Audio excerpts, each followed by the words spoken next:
Buenos días a todos. Ya siendo pues las 7 de la mañana, vamos a dar inicio pues a este espacio de aulas abiertas. El día de hoy pues nos trae acá esta pregunta clínica de cuál es la verdadera utilidad del hemocultivo y el urocultivo en los servicios de urgencias.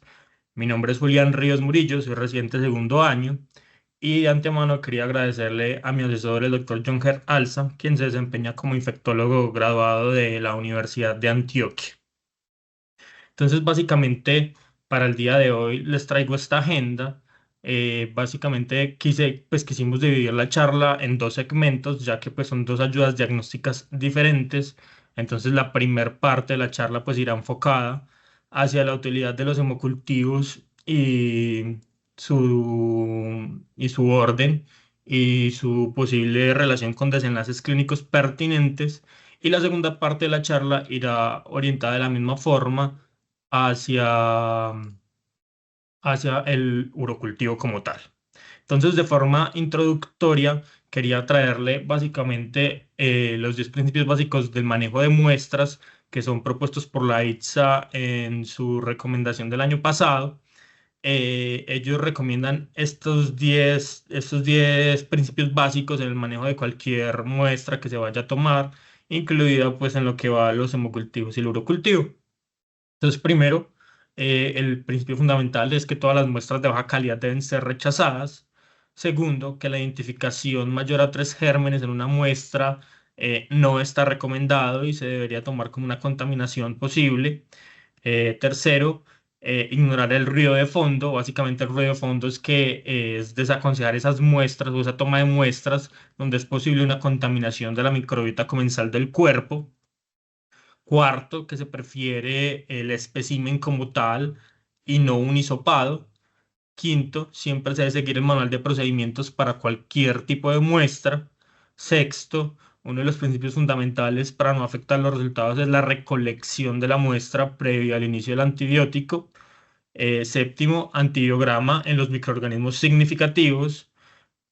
Octavo, reportar clínicamente siempre los microorganismos relevantes, no ven una etiqueta precisa de acuerdo a cada paciente. Y por último, seguir las políticas institucionales de cada laboratorio. Entonces, siempre que nos vayamos a enfrentar hacia una muestra, se debe tener en cuenta todas estas características. Entonces, ya pasando a la parte de los hemocultivos, de forma introductoria, quería traer pues estos datos estadísticos. Básicamente se dice que en Estados Unidos 200.000 pacientes al año tienen bacteremia, eh, donde las mortalidades son altas. Incluso en Estados Unidos dicen que tiene una mortalidad hasta del 37%.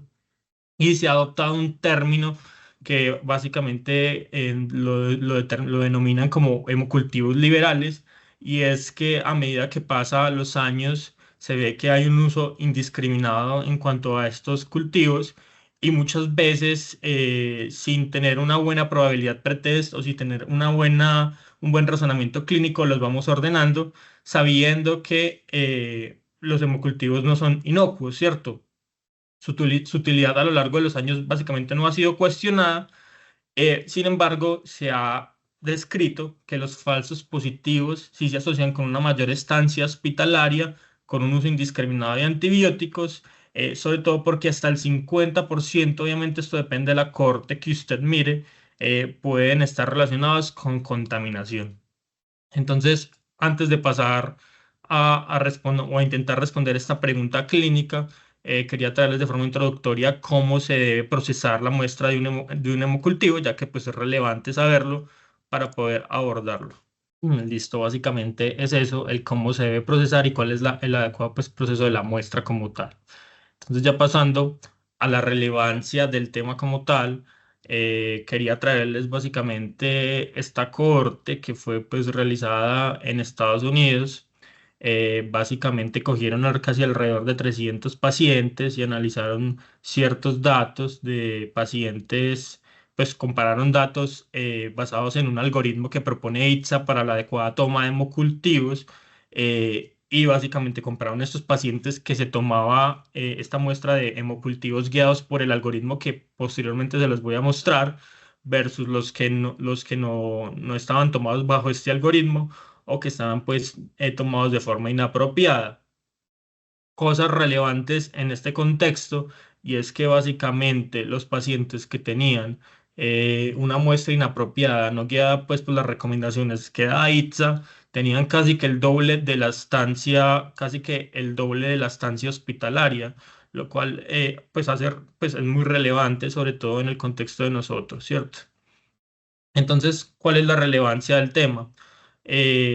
La relevancia, pues, es básicamente, esta es la gráfica que les estaba mostrando del estudio previo y donde agrupan cuál es la principal causa o cuál es la frecuencia de la causa del por qué se tomó de forma inapropiada este hemocultivo, ¿cierto? Eh, muchas veces la principal causa es que tomamos muestras de un sitio que tiene un rendimiento menor, por ejemplo, que tiene un rendimiento mayor en el sitio de la infección que en la sangre como tal. Ya vamos a ver como ciertos casos. Otras causas relevantes son básicamente que tomamos hemocultivos de forma repetida sin alguna indicación y, sin embargo, pues la principal causa como tal va a ser que tomamos muchas veces hemocultivos en patologías donde la probabilidad pretest de que tenga una bacteremia es baja.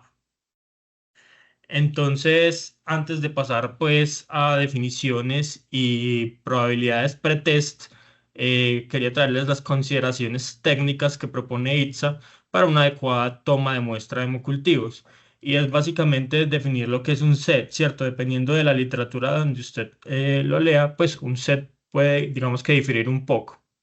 Entonces, lo que proponen ellos es que un set es todas las botellas que vienen de una misma venopunción.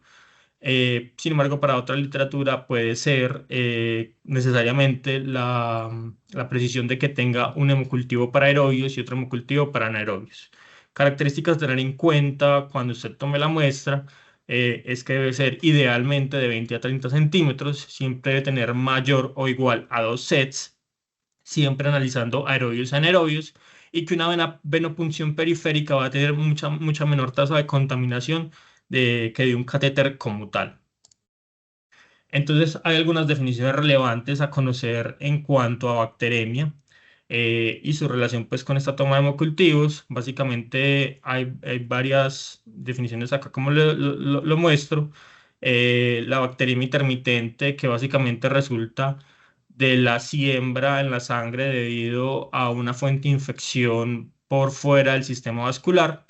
La bacteremia persistente, que básicamente esta se genera cuando hay una infección del sistema vascular como la endocarditis o una tromboflebitis o un aneurisma infectado. Bacteremia complicada cuando está la presencia de la bacteria en sangre y que tiene un factor comórbido. Dentro de estos factores comórbidos incluye catéteres infectados, endocarditis o persistencia de los hemocultivos positivos a pesar de una terapia médica adecuada. Y la bacteremia oculta, que básicamente es ese paciente que usted demuestra que tiene hemocultivos positivos, que no están contaminados y que clínicamente está bien, incluso para dar de alta. Entonces, una vez teniendo estas definiciones relevantes, nos hacemos la pregunta que más nos interesa a nosotros, es de cuándo están indicados los hemocultivos como tal. Entonces, básicamente ITSA nos provee una probabilidad pretest dependiendo del tipo de infección que usted tenga. Entonces, dependiendo del foco que usted tenga o la sospecha clínica que usted tenga, usted va a tener una probabilidad de bacteremia. Yendo desde muy bajo, con probabilidades menores del 5%, que básicamente es ese paciente con una fiebre posquirúrgica en las primeras 48 horas, una fiebre aislada, hasta yéndonos a probabilidades muy altas donde sabemos que posiblemente hay una infección intravascular en pacientes, por ejemplo, con discitis, osteomielitis vertebral, meningitis, infecciones de Schunns, shock séptico y infecciones relacionadas a catéter. Y nos deja una probabilidad baja moderada o una probabilidad intermedia que luego se agrupa en infecciones que usualmente son muy comunes en nuestro medio, dado como la celulitis, la pilonefritis, la colangitis, incluso la neumonía pues asociada al ventilador. Recordar que la neumonía, la neumonía adquirida en la comunidad y las infecciones urinarias del tracto bajo y las celulitis no complicadas hacen parte del grupo de baja probabilidad, en este caso con una probabilidad pretest menor del 10%. Y esto es relevante, ya que les mencionaba que ITSA propone un algoritmo para la toma de estos hemocultivos, teniendo en cuenta esta probabilidad pretest. Entonces, básicamente, parten de si la probabilidad pretest es muy alta, teniendo un paciente con sepsis, choque séptico, endocarditis o una infección endovascular sospechada, si definitivamente tiene alguna de estas, tome los hemocultivos, tome los dos sets, idealmente periféricos. Si no, básicamente vaya y mire, según su sospecha clínica, de lo que ya hemos hablado, si tiene una probabilidad pretest alta, intermedia o baja. Y en caso tal de que usted tenga una probabilidad intermedia, hay ciertas condiciones que usted debe preguntarse antes de ordenar hemocultivos, ya que muchas veces una toma del sitio primario de la muestra, por ejemplo en el esputo en caso de la neumonía, nos va a dar un mayor rendimiento que los hemocultivos como tal. Entonces, lo que usted te tiene que preguntar es si este paciente está en riesgo de una infección endovascular, si este paciente, el sitio primario de infección no está disponible para pues, para una toma de muestra de forma rápida. Por ejemplo, podría ser un ejemplo la colangitis. eh, y sí, muy importante, estos hemocultivos van a impactar en el manejo médico porque usted definitivamente tiene que guiar la terapia antimicrobiana de forma temprana. Si es así, si tiene alguna de esas respuestas de forma positiva, vaya y tome los hemocultivos. Y ya en cuanto a la parte de cultivos de seguimiento, aunque digamos que esto no es lo más común que le toque a uno en el servicio de urgencias, proponen básicamente tres escenarios. Si el paciente tiene una bacteremia por Staphylococcus aureus o Lugdunensis, ya que son pues gérmenes pues que tienen mucho potencial de daño. Si el paciente tiene una bacteremia con una alta sospecha pues, de infección endovascular o está en riesgo de una infección endovascular, o si el paciente tiene una bacteremia asociada a catéter y ese catéter no ha sido reemplazado, serían las únicas condiciones para tomar hemocultivos de control a las 48 horas. Pasando, pues, ya que vimos las indicaciones, ahora queremos ver cuál es su verdadera utilidad en diferentes escenarios en el servicio de urgencias. Entonces, el primer escenario como tal que traigo es básicamente el rol de los hemocultivos en la evaluación de los pacientes, del paciente con fiebre y o leucocitosis. Entonces, para esto, aunque es un estudio un poco viejo, no deja de ser una revisión sistemática de la literatura que sacó Hama en 2012, que básicamente buscaba asociar factores clínicos como probabilidad pretest de bacteremia. Cogieron alrededor de 4.566 pacientes en total sacados de múltiples estudios observacionales, donde la gran mayoría de pacientes representaban, pues eran del grupo de neumonía adquirida en la comunidad del estudio de Metersky. Y básicamente, ¿qué encontraron? Midieron pues el R, como dice acá, y encontraron que lo que tenía una mayor predicción de bacteremia, a pesar de que manejamos heterogeneidades altísimas, era ese paciente con escalofríos y que estaba febril. Eso es lo que mayor probabilidad tiene para usted sospechar bacteremia de forma clínica. Vemos que la fiebre subjetiva, digamos que a pesar de una heterogeneidad baja, no demostraba valores significativos para predicción de bacteremia. Y si usted podría clasificar esos escalofríos, definitivamente escalofríos que fueran pues mayormente graves, o acá como dice shaking, es lo que mayor LR tiene. Ya usted midiendo de forma objetiva la temperatura como tal, digamos que tiene heterogeneidad muy variable, ya que hay múltiples estudios con diferentes valores de corte. Pareciera que el valor de temperatura, como está señalado acá, mayor de 38 se asocia a mayor LR. Sin embargo, como ya había mostrado, lo que mejor predicción de bacteremia es ese paciente que tiene escalofríos y fiebre, seguido de escalofríos sin fiebre y por último las temperaturas elevadas. por lo que más que objetivar la temperatura, pareciera que en este contexto lo de mayor utilidad es determinar la presencia o no de escalofríos. Sin embargo, pues obviamente esto no deja de ser una reacción sistemática con una heterogeneidad alta, pero son registros de muchos pacientes y muestra muy grande lo que está a favor. Sí cabe resaltar que por ahí me encontré con otros estudios de cohorte, donde, como dos o tres más, donde básicamente la fiebre no estaba asociada necesariamente a bacteremia, por lo que muchas veces pues uno ve que en la práctica clínica básicamente fiebre es igual a bacteremia y realmente no es así. Y la leucocitosis básicamente sucede muy similar a lo que pasa con los valores de temperatura, y es que hay diferentes valores de cohorte en los estudios, pero ninguno produjo un LR como tal mayor de 1.7 o un LR negativo menor de 0.6, por lo que tampoco es que sea la mejor herramienta de predicción para determinar bacteremia. Lo otro es que también analizaron trombocitopenia o linfopenia y tampoco se asociaron pues con un aumento de la probabilidad pretest como tal. Entonces, una vez que tenemos la sospecha clínica, es muy importante el impacto pues, en la detección, en si eso nos va a aportar algo sobre el tratamiento, ya que la utilidad pues, de los hemocultivos como tal pues, es la identificación y guiar el tratamiento frente al microorganismo causal de la fuente primaria. Entonces hay dos escenarios principales en este contexto.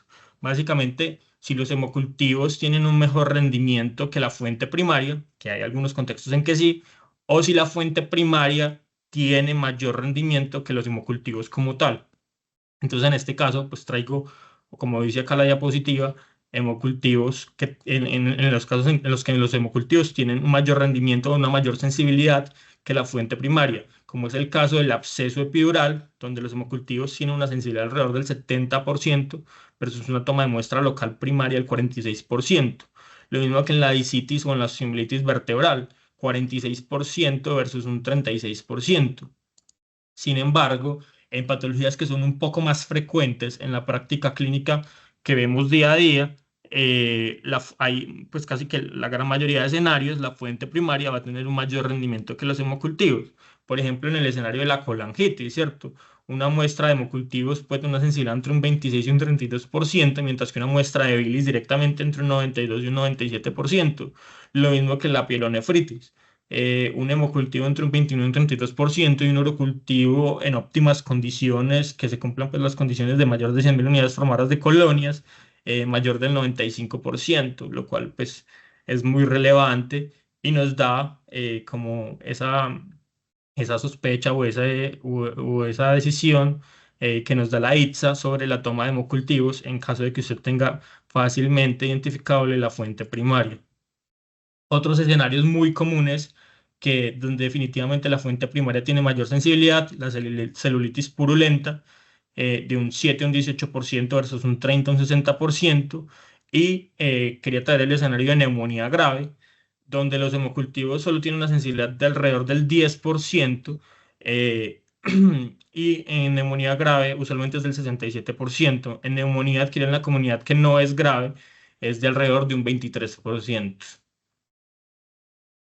Entonces, una vez tenemos pues todo lo que les he mencionado de cuándo solicitarlos, de si esto va a impactar en las decisiones terapéuticas, entonces quería traerles tres escenarios donde es muy común, donde son los escenarios más comunes en el servicio de urgencias, de tres patologías, y quería ver un pedazo de la evidencia que hay sobre si estos hemocultivos definitivamente impactan en decisiones clínicas y terapéuticas, dice básicamente de decisión de antimicrobianos.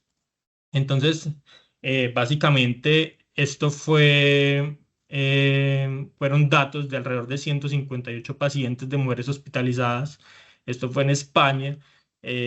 Por un periodo de 2 años, los analizaron de forma retrospectiva, donde cogieron pues estas 158 pacientes con pielonefritis complicada, y de ellas un 20%, es decir, 33 pacientes, tenían un hemocultivo positivo. ¿Qué encontraron? ¿Qué encontraron en cuanto a los datos pues, que ellos analizaron?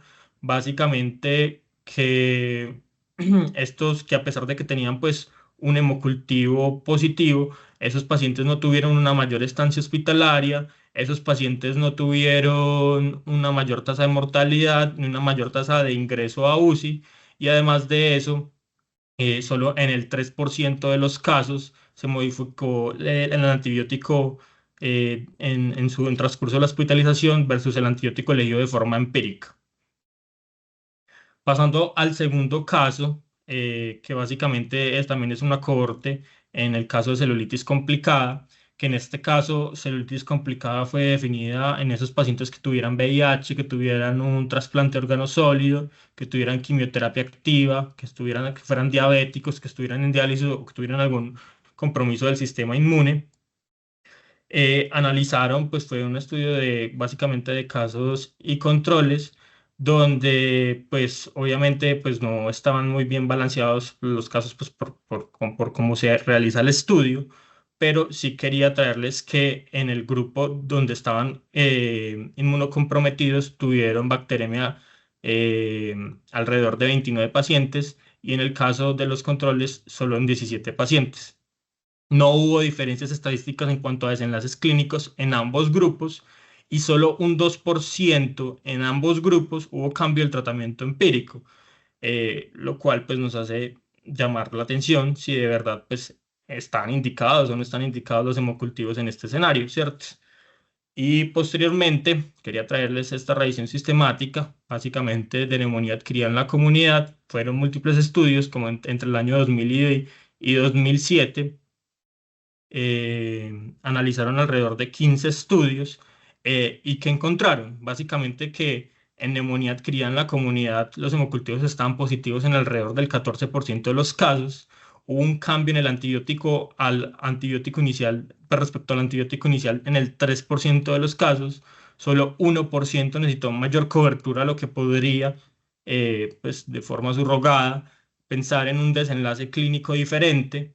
3% hubo disminución del espectro, y definitivamente que tuvieran hemocultivos positivos o negativos no afectó la mortalidad como tal. Entonces, pues ya hemos visto que los hemocultivos, digamos que poco o nada impactan en estos escenarios clínicos que traje, en cuanto a desenlaces pues, de forma hospitalaria, en cuanto a elección de antibiótico. Sin embargo, obviamente esto no es extrapolable a todas las patologías infecciosas, ¿cierto? Eso va a depender de la patología que usted está analizando. Pero también quería traerles, sobre todo en neumonía, que es una de las infecciones más comunes que vemos, sí tiene impacto pues, en desenlaces relevantes. Sí quería hacer una connotación de que, por ejemplo, en infección del tracto urinario, esos pacientes que están bacteriémicos, como ya habíamos mostrado, no se mueren más, pero pueden llegar a tener una mayor estancia en algunas cohortes. Que en la celulitis, ya sea complicada o no complicada, no hay diferencia en mortalidad, pero tampoco hay diferencia en tasa de recurrencia de la celulitis o fallo en el tratamiento. Y por último, quería traerles, de neumonía adquirida en la comunidad, si la presencia de bacteremia influye en algún desenlace clínico significativo. Básicamente cogieron 1972 pacientes, los agruparon en básicamente si usted tenía un estreptococo neumoniae que se asociara a bacteremia o no se asociara a bacteremia, obviamente más pacientes, pues mayor porcentaje de pacientes que estuvieron bacteriémicos tuvieron una mayor estancia en UCI, pero lo importante es ver si estos pacientes tuvieron pues, un desenlace clínico peor o menos favorable que los que no estaban bacteriémicos, ¿cierto? Eh, el forest plot, pues digo, el análisis de modelo de riesgos, pues que muestra acá este estudio, básicamente esto es el análisis del desenlace, que es básicamente la estabilidad clínica, donde en general no hubo una diferencia estadísticamente significativa en cuanto al tiempo hacia la estabilidad clínica entre los pacientes que estaban bacteriémicos y no lo estuvieran. En mortalidad, vemos acá este desenlace que tampoco es estadísticamente significativo, al igual que el tiempo de estancia. Estos pacientes no duraron más tiempo en el hospital, no hubo diferencia estadísticamente significativa entre los que estuvieran bacteriémicos y no lo estuvieron. Sin embargo, sí hubo mayor tasa de ingreso a UCI en los pacientes que sí estaban bacteriémicos, tal vez por decisión del clínico más que la condición del paciente como tal. Bueno, pasando a la parte del urocultivo, de forma introductoria, la ITU básicamente es una de las infecciones más comunes en todo el mundo. Se dice que puede afectar hasta alrededor de 10 millones de personas de forma anual en Estados Unidos. La gran mayoría van a ser de forma ambulatoria, pero hay una gran cantidad que también son de forma intrahospitalaria.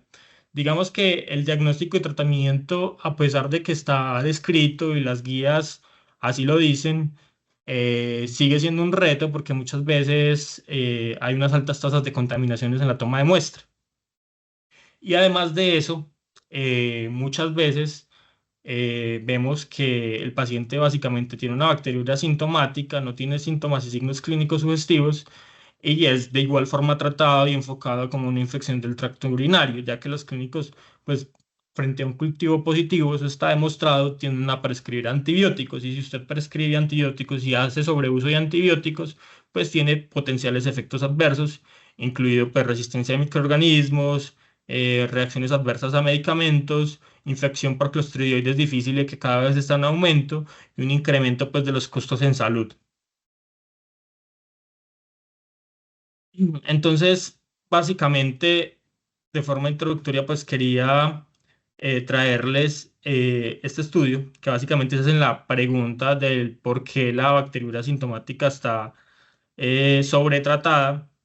Y básicamente fue una encuesta, pues revisaron urocultivos y fue una encuesta hacia residentes de cuidado primario en Estados Unidos. Básicamente cogieron todos los urocultivos que tuvieran mayor de 100.000 unidades formadoras de colonia y agruparon pues estos pacientes pues según su tratante en si definitivamente tenía y según pues la historia clínica, qué pena, en según si tenía síntomas o no tenía síntomas de infección urinaria y de la razón del por qué se trató. Entonces muchos residentes argumentaban sobre todo hallazgos en el uroanálisis, que porque el paciente tenía piuria, tenía hematuria, básicamente le otorgaba una probabilidad de infección. Sin embargo, esto se sabe que no es así. Si usted definitivamente no tiene síntomas, eso no se debe tratar, lo cual nos lleva a, a intentar responder la pregunta clínica como tal. Entonces, ¿qué utilidad puede tener el urocultivo en el servicio de urgencias? Básicamente hay una utilidad propuesta muy clara, que es básicamente en la ITU, que definitivamente el urocultivo es el gold estándar para el diagnóstico y definitivamente nos sirve para ajustar antibióticos, ¿cierto? El otro uso que probablemente no está muy bien documentado ese es en ese paciente con sepsis con foco no conocido, si tiene una sensibilidad y especificidad suficiente, a pesar de que el paciente pues, probablemente tiene síntomas sistémicos y sabemos que hay un porcentaje de pacientes con ictus que no hacen síntomas locales, podría utilizarse como una herramienta, por decirlo así, tamizaje en estos pacientes con sepsis con foco no conocido. Entonces, pues vamos a ver cómo qué dice la literatura al respecto. Entonces, en el primer escenario, traigo esta recomendación que básicamente fue publicada pues, en el Annals of Emergency Medicine, en los pacientes que tienen pues, de un cuidado temprano del paciente con sepsis. Eh, Hay una recomendación muy interesante que ellos dan y es que el paciente sin un foco claro de infección, ellos recomiendan obtener una radiografía de tórax y un uroanálisis y si el uroanálisis está sugestivo de infección, tomar un urocultivo. Me puse a buscar en cuanto a estudios que hay al respecto, sin embargo, pues digamos que no hay literatura como tal de urocultivo en el contexto de sepsis de origen desconocido, pero sí de uroanálisis y su rendimiento en este contexto, a lo cual nos trae básicamente esta cohorte, que fue publicada por allá en el año 2012, fue en una unidad de cuidado intensivo en pacientes que en ese momento pues estaba la definición de sepsis severa o choque séptico en un periodo de 12 meses y evaluaron pues el rendimiento del uroanálisis como tal. De todos los pacientes encontraron que un 25% tenían el urocultivo positivo, y encontraron que alrededor, que sobre todo los hallazgos de más de 10 leucocitos por campo tenían una sensibilidad del 80% y una especificidad del 66% para determinar el foco. Sabemos, pues, y por ejemplo, en el caso de las trazas leucocitarias, los nitritos positivos, solo un 40% de los cultivos positivos tenían este hallazgo. Entonces, ¿qué es relevante en cuanto a esto y cuál es la conclusión que ellos llegan? Básicamente que la sensibilidad y especificidad, en este caso del uroanálisis, no es lo suficientemente elevada y que usted podría tener una visión en túnel simplemente porque usted tiene hallazgos patológicos. Excelente, excelente. Hay un micrófono por ahí encendido. ¿Dónde vive? Yo vivo en Laureles. Estaba de turno, pero Qué pena, hay micrófono por ahí encendido.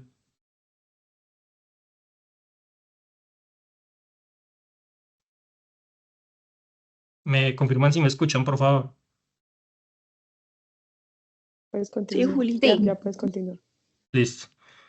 Entonces, básicamente, como comparaban estos resultados frente al urocultivo, digamos que no es como la forma más adecuada de realizar el estudio, pero obviamente por las características así lo hicieron.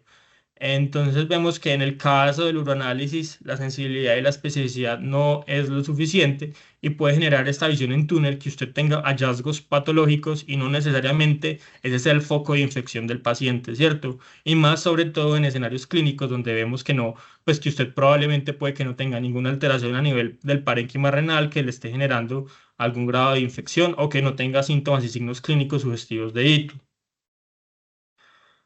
Pero, ¿qué nos dicen las guías ya en cuanto a la parte de infección urinaria? Básicamente la Asociación Europea de Urología obviamente coloca pues como método diagnóstico y con una recomendación fuerte de que todos los pacientes en ITU complicada o pielonefritis deben tener un urocultivo, básicamente para guiar esta terapia antimicrobiana de forma posterior. La ITSA pues como ya les venía diciendo, de forma introductoria les dije que básicamente cada vez los urocultivos se toman más y cada vez, además de que los urocultivos se toman más, tratamos más bacteriuria asintomática. La EFSA decidió sacar unas recomendaciones sobre cuándo debería ser la toma adecuada de un urocultivo, haciendo pues un panel de expertos.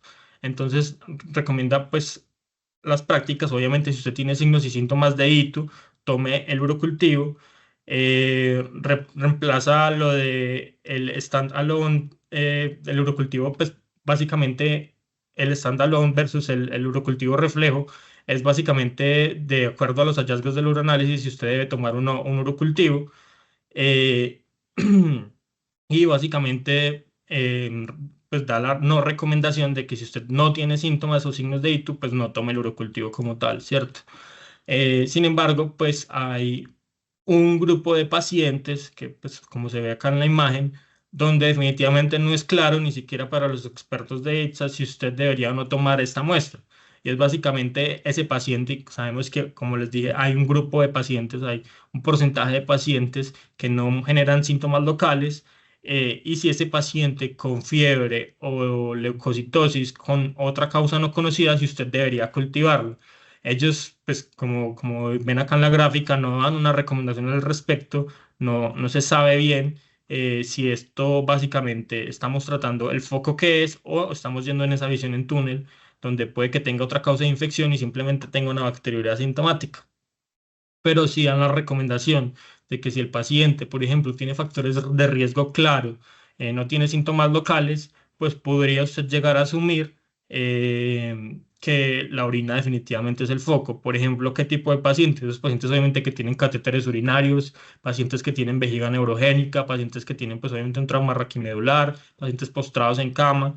Esos factores de riesgo ante una clínica no clara, usted definitivamente, pues según lo que ellos dicen, a pesar de que no hay una evidencia al respecto, podría tomar el urocultivo en este contexto.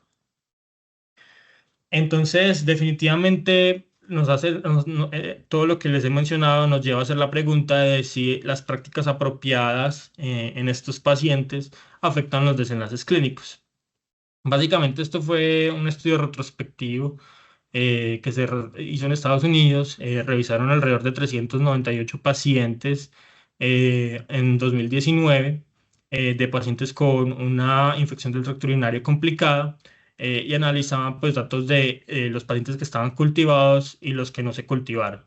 Entonces, para ellos, ITU complicada fue los pacientes que tuvieran los siguientes factores, básicamente que fueran de sexo masculino, tuvieran pielonefritis, tuvieran anormalidades anatómicas o que estuvieran inmunocomprometidos, que tuvieran instrumentación reciente de la vía urinaria, que tuvieran procedimientos urológicos recientes, que tuvieran una función renal deteriorada, que estuvieran en embarazo o que tuvieran infecciones del tracto genital asociadas a la infección urinaria. Básicamente, ¿qué encontraron? Que en 121 pacientes, es decir, el 55,8%, tenían adecuada sensibilidad, pero adecuada sensibilidad respecto a qué, en cuanto a la terapia inicial antimicrobiana elegida por el clínico.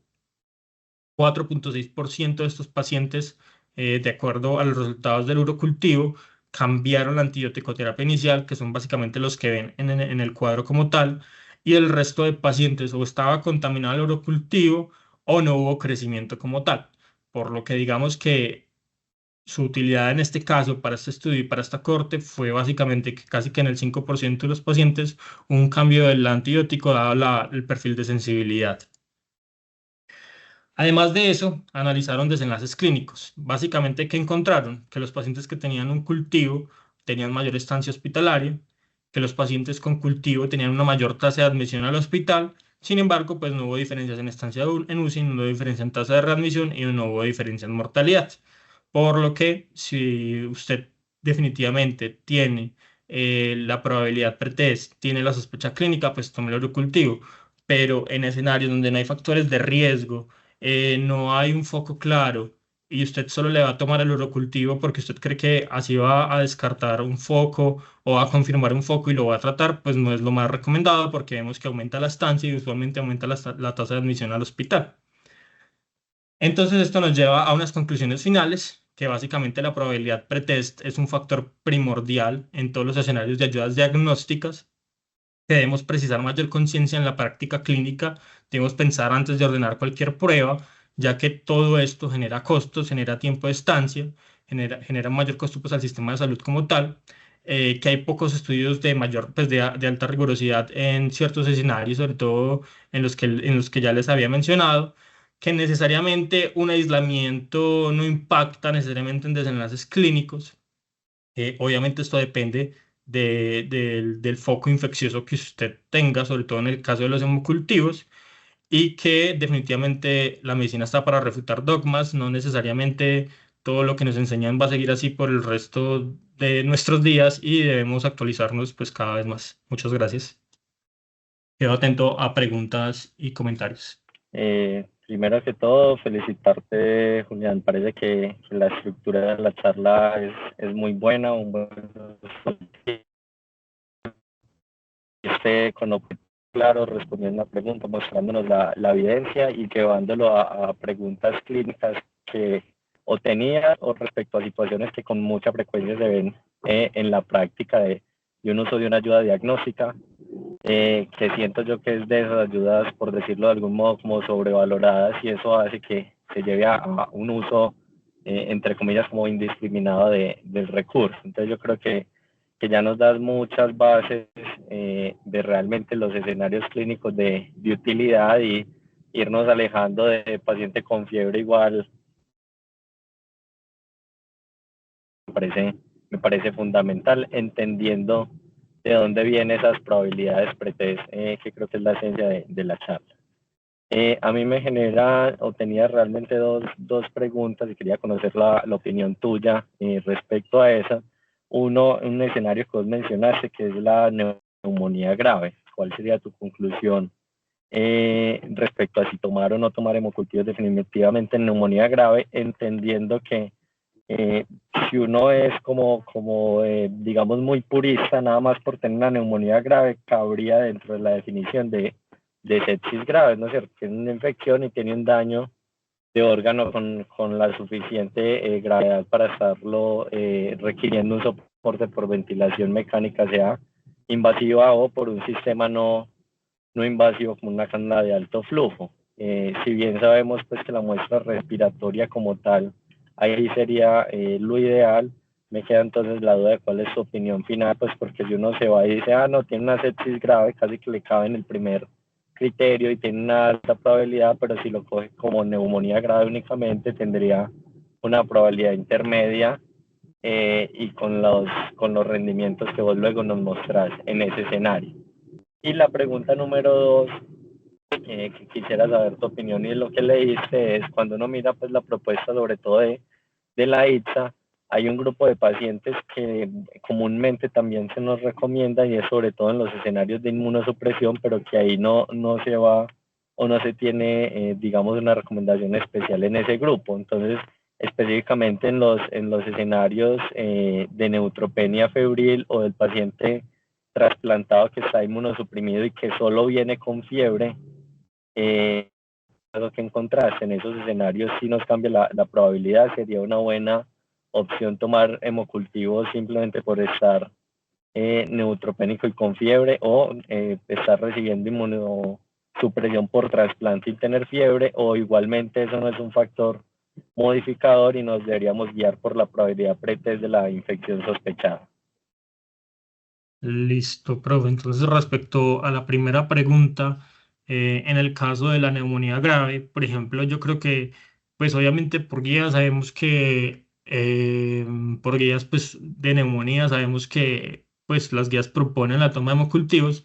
Sin embargo, pues uno analizando los rendimientos, la evidencia, etcétera, pues yo creería que básicamente estaría relegado a si usted tiene una facilidad en la toma de la muestra, es decir, paciente ventilado, aspirado traqueal, paciente no ventilado, si ese esputo es de alta calidad o si ese aspirado y ese aspirado que se saca pues es de alta calidad, todo eso va a depender de si usted toma o no los hemocultivos, ¿cierto? Pues para mí sin tener, pues para mí yo lo seguiría tomando básicamente bajo la misma premisa de si usted pues usted no va a saber de forma inmediata si ese esputo o esa muestra que se tomó de respiratoria sigue siendo de baja o alta calidad. Sin embargo, si usted puede, digamos, analizar, por ejemplo, los criterios del esputo de alta calidad, que solo serían los de Murray, si usted los puede analizar de forma rápida, pues los hemocultivos obviamente me parecería a mí que pasan a un segundo plano, básicamente porque sabemos que, pues, en la poca evidencia que hay, esos pacientes, pues, digamos que no les fue peor, y definitivamente el hemocultivo tiene una menor sensibilidad respecto a una buena muestra de esputo, en este caso del paciente pues, con una neumonía grave como tal. Y el segundo escenario, sí quería hacer la connotación de que el algoritmo o este consenso pues, que propone ITSA es en pacientes no neutropénicos. Los pacientes neutropénicos van hacia otro tipo porque tienen, pues, hacia otro tipo de connotaciones porque sí tienen una probabilidad pretest de bacteremia más elevada. En esos casos, pues la verdad no estoy seguro, pero creo que sí tienen una mayor probabilidad pretest de bacteremia. Sin embargo, no sé si el profe John Hurt por ahí que nos podría como ayudar un poco en cuanto a responder esta prueba, a esta pregunta, qué pena. Hola, Adelante. buenos días. ¿Me escuchan? Hola, buenos días. Sí, perfecto. Bueno, primero que todo, Julián, felicitaciones, excelente presentación.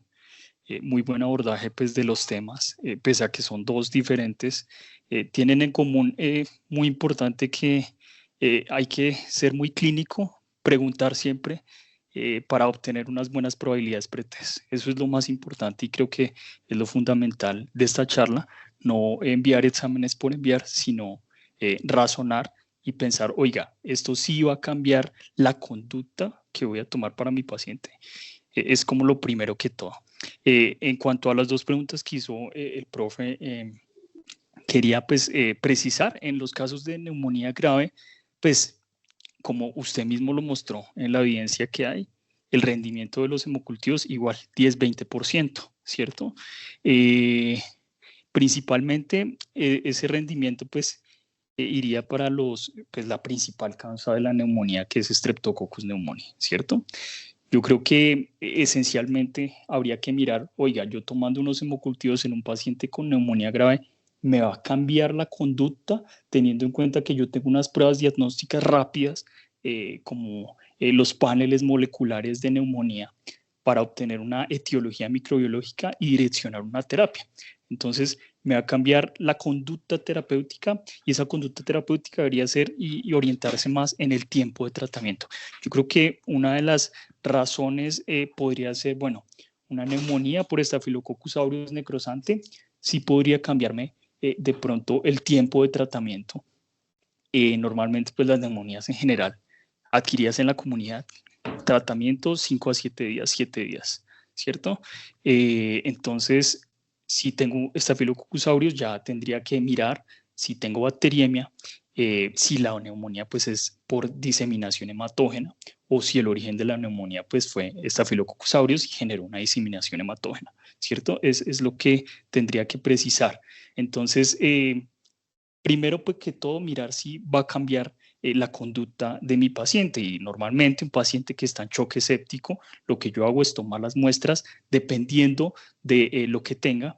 Si el paciente tiene una neumonía grave, está con requerimiento de soporte ventilatorio, pues le voy a tomar un panel molecular si tengo disponibilidad o un GRAN y un cultivo. El GRAN sale inmediatamente, el cultivo sí se puede demorar 48 horas, pero con eso puedo orientar mis diagnósticos rápidos.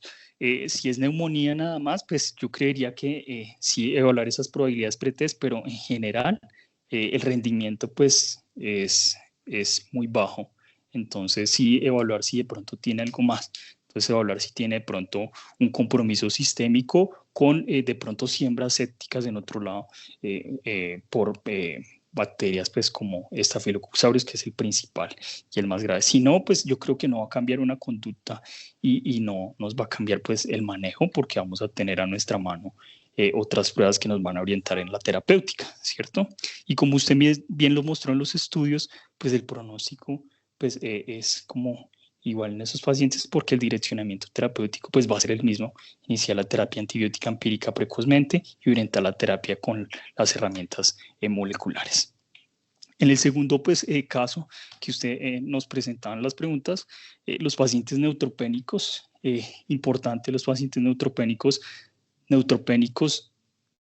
mirar si tiene una neutropenia de alto o bajo riesgo, mirar si tiene una neutropenia de alto riesgo, obviamente pues hay que hacer el direccionamiento inmediato de hospitalización, pero sí, esencialmente estos pacientes, por la translocación gastrointestinal que tienen, pues tienen alto riesgo de tener una bacteriemia. Entonces, en estos casos sí, la única manera de poder obtener una recuperación microbiológica podría ser tomando los hemocultivos. Entonces, en estos casos sí, antes de iniciar la antibiótico-terapia empírica. Muchas veces nos encontramos que no tenemos recuperación microbiológica y que instauramos únicamente el tratamiento empírico sin obtener una etiología al final de todo, y al final pues miramos si el paciente debe continuar o no, pero es más que todo para saber si tenemos que continuar y qué tipo de terapia vamos a dejar según el paciente pues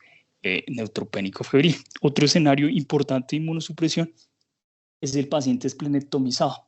Entonces es muy importante también, dentro de los escenarios de las probabilidades pretest que usted mostró, mirar ese aspecto importante. El paciente esplenectomizado, yo creo que si es el caso de una neumonía grave y el paciente está esplenectomizado, entonces en ese caso sí, yo creo que el huésped es diferente, no un huésped previamente inmunocompetente, sino con un inmunocompromiso diferente a la neutropenia febril. También se podría beneficiar de estudios microbiológicos importantes para ver si tiene una diseminación hematógena de otra bacteria diferente a un Streptococcus pneumoniae. Importante eso. Y otro escenario importante que vemos mucho son los pacientes con HIV. Esos pacientes son diferentes.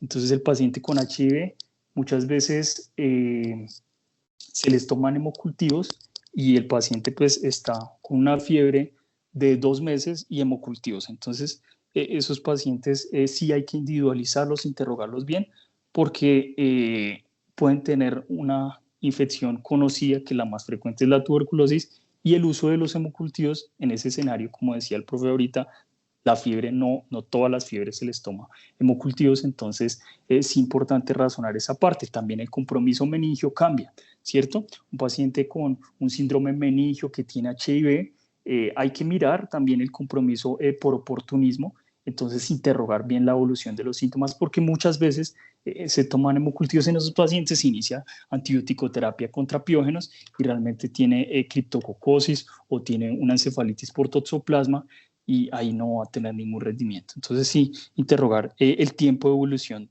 de los síntomas y los síntomas que tenga relacionados.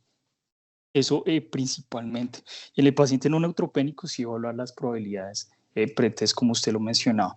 Otro punto que quería agregar, Julián, es tener claridad en los sets de hemocultivos. Hay mucha discusión en el set. Entonces el set, para que todos tengamos claros acá, un set es una botella de un cultivo aerobio y una botella de un cultivo anaerobio, ¿cierto?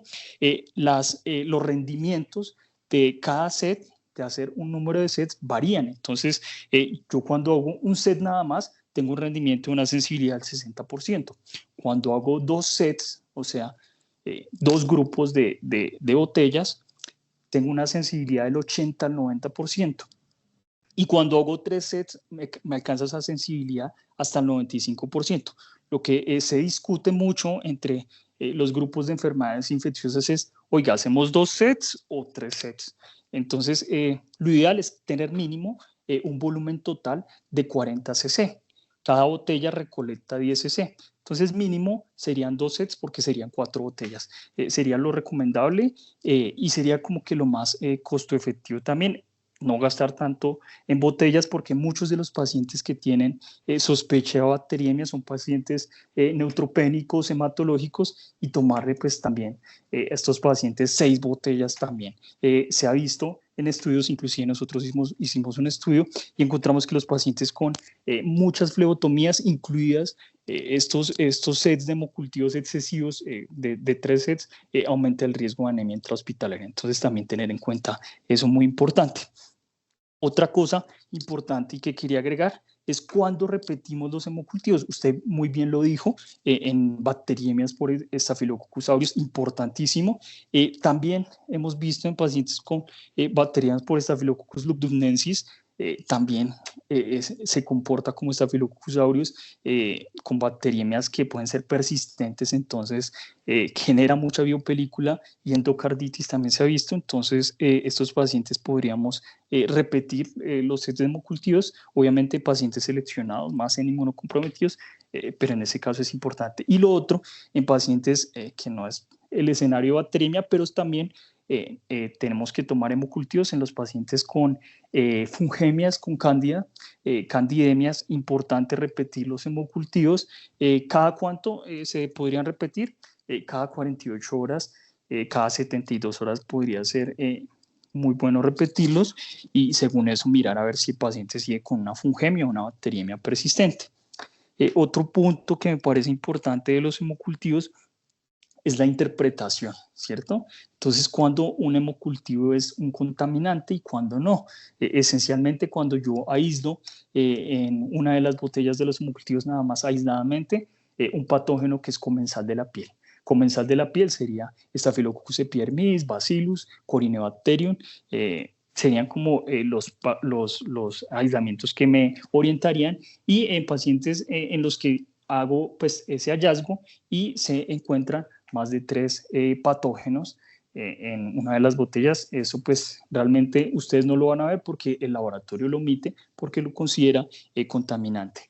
Entonces es muy importante eso. Muchas veces se preguntan también si los pacientes se tienen que hacer una diferenciación entre el tiempo de toma de los hemocultivos. Entonces realmente eso no tiene ninguna variación, que esperar 30 minutos, no. Tomar todo al mismo tiempo, pues tiene el mismo rendimiento en esas diferencias de tiempo. Y mirar también lo que usted decía, tomar los hemocultivos también me puede llevar a una estancia prolongada porque pues de pronto se malinterpretan y lleva a uso innecesario de antibióticos y a desenlaces clínicos desfavorables, otras complicaciones relacionadas a la hospitalización. Entonces es muy importante tener en cuenta el uso racional de esta herramienta diagnóstica. Otra cosa súper importante es en los pacientes que les sospechamos candidemia. Esos pacientes, los hemocultivos anaerobios no tienen ninguna utilidad. Entonces, si vamos a hacer un control de repetir los hemocultivos, hacerlo, pero solo con botellas de hemocultivos aerobios. ¿Listo? Eso es muy importante a tener en cuenta para no desperdiciar, obviamente, ese recurso que también es muy costoso.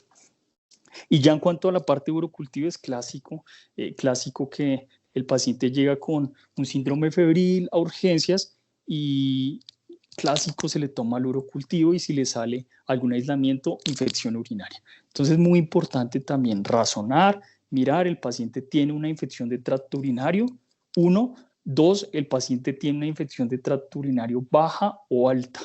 Es muy importante eso también. Si es una infección de tracto urinario bajo, si no tiene cistitis enfisematosa por diagnóstico de imagen, ustedes que hacen diagnóstico de imagen muy rápido con ecografía, mirar si de pronto tiene un hallazgo ecográfico de cistitis enfisematosa, si no por un urotac el paciente tiene una cistitis enfisematosa que me pueda de pronto relacionar a una bacteriemia asociada. Entonces, siempre evaluar eso, si no, pues realmente el rendimiento de los hemocultivos no tiene ninguna utilidad en ese caso, de los hemocultivos también, pero importante pues el urocultivo también, mirar a ver si lo requiere o no, ¿cierto? Lo importante ahí es mirar si también uno ve en los servicios de urgencias los pacientes que tienen urocultivo patológico, el uroanálisis patológico.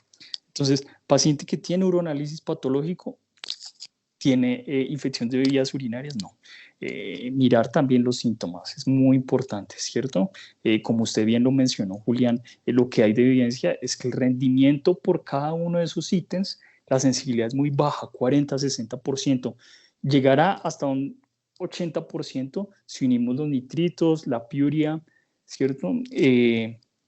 Pero yo creo que lo más importante es tener en cuenta también si el paciente tiene una probabilidad pretest alta para una infección de tracto urinario, siempre tomar el uroanálisis, pero no con fines de confirmar la infección de tracto urinario, porque el paciente ya tiene unos síntomas, sino mirar más para orientar la etiología si el uroanálisis está contaminado o no. Entonces ahí vemos un dato muy importante, son las células epiteliales, si el paciente o el moco que nosotros vemos en el sedimento del uroanálisis, importante. ¿Por qué? Porque a esos pacientes se les debería repetir la muestra porque saldrá el urocultivo contaminado y muchas veces no lo reportan como contaminado y se pierde la recuperación microbiológica. Entonces también, si se va a hacer uso del recurso, hacerlo orientando también en la etiología probable y que salga pues bien tomado. Eso esencialmente, no sé si tengan más preguntas, pero felicitaciones, Julián, muy buena presentación. Muchas gracias, profesor Jonker, por su aporte.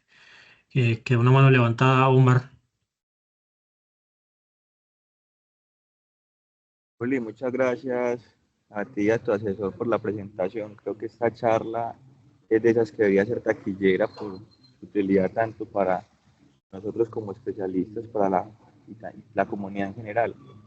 Yo quisiera hacerte una pregunta y es en relación a cuál es tu opinión.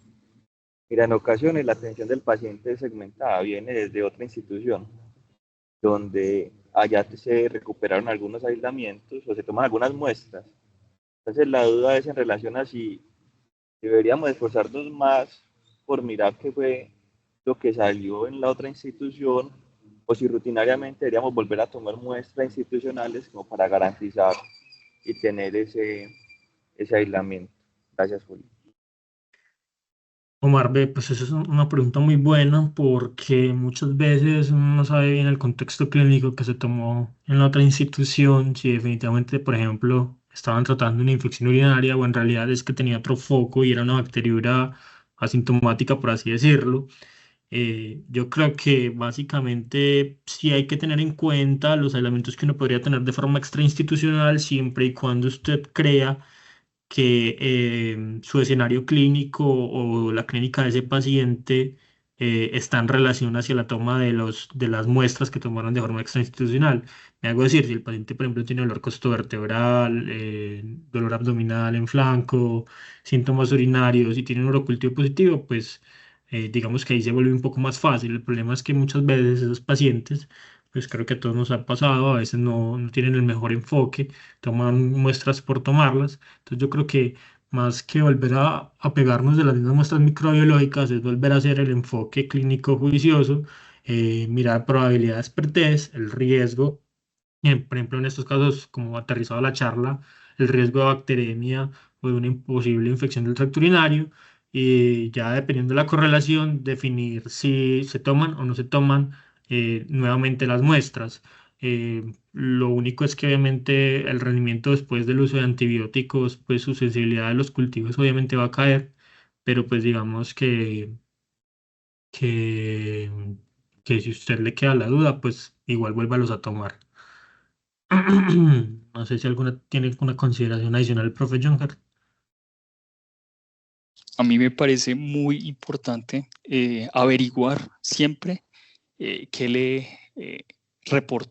se reportó en el otro laboratorio. Es muy importante hacer ese esfuerzo porque muchas veces el paciente se expone a antibiótico. Eso disminuye el rendimiento, obviamente, de estas pruebas diagnósticas y no logramos obtener una recuperación microbiológica. Entonces, si tenemos la oportunidad y la posibilidad de hacer el esfuerzo de averiguar, porque muchas veces por el motivo de la urgencia el paciente llega críticamente enfermo, se repite de rutina todo, pero sí hacer el esfuerzo, y es muy esencial eso, mirar que el paciente que reportó, que tuvo, porque muchas veces eso nos ayuda a orientar el tratamiento y de pronto hacer más pruebas diagnósticas sin necesidad de repetirlas, obviamente, si se tiene esa posibilidad de hacerlo de manera pues rápida. Es un esfuerzo que cuando nosotros en enfermedades infecciosas vemos los pacientes, lo hacemos, tratamos de averiguar todo lo que se pueda de otras instituciones para poder tener como más claridad.